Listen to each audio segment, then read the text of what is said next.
కాదమ్మా 5 ఏళ్ళు కళ్ళు మూసుకొని వస్తా అన్నాడు కదా. ఏమి రాడు, ముట్టి మాట్లాడి రాడంటావా? ఎందుకు రాడు? రాడు, అయిపోయింది విషయం. నేను బటన్ నొక్కే అన్నాడు కమ్మా. మరి ఏదో మరి ఏమంటారండి, ఏమంటారు స్వామి? అవును, నొక్కానంటే సరిపోద్దా? ఇప్పుడు నేను నొక్కానంట సరిపోద్దా? నేను నొక్కాలిగా, మనకు చూపియాలిగా. నీకు నేను ఏలిట్టు నొక్కుతా, నీకు చూపియాలిగా. నువ్వు పడింది పడదు నీకు తెలియాలిగా. మాట అంటాయి నువ్వు అక్కడ జరుగుతాయి చాలా ఉంటాయి బాబు.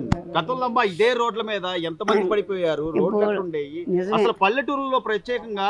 అసలు ఏమైనా వస్తువులు ఉండేవమ్మా? సైడ్ కాలువలని గానీ, వీధి దీపాలని గానీ. ఇప్పుడు రోడ్లు వేస్తున్నారా మీ ఊరికి? ఇప్పుడే మొదలు పెట్టారు. చంద్రబాబు గారి పాలన బాగానే ఉందంటావా? బాగానే బాగుంది. పెన్షన్లు వస్తున్నాయా పెద్దమ్మా నీకు? వస్తుందయ్యా. 1వ తారీఖు ఇస్తున్నారా? ఎంత ఇస్తున్నారు? 4000. 4000 ఇస్తున్నారు. 250 పెంచుతున్నారా? లేదు 4000 ఇచ్చేస్తున్నారు బాబు. అబద్ధం ఆడకూడదు, కడుపు తిని ఉండాలి.